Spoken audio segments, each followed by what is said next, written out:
You want to know if you should Cerakote your bolt. One of the drawbacks is it's not going to be as smooth. It may protect it from rust, but not as smooth. So let's have a quick look at a couple of rifles. Ticker T 3X.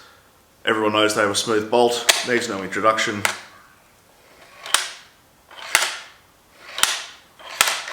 Pretty smooth. All right, let's have a look at a T3 that has had the bolt microslicked.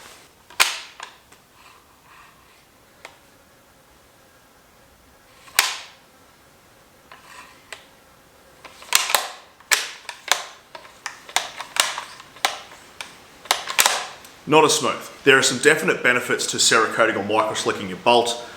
You just have to weigh up the pros and cons. Is the price of getting it done worth it?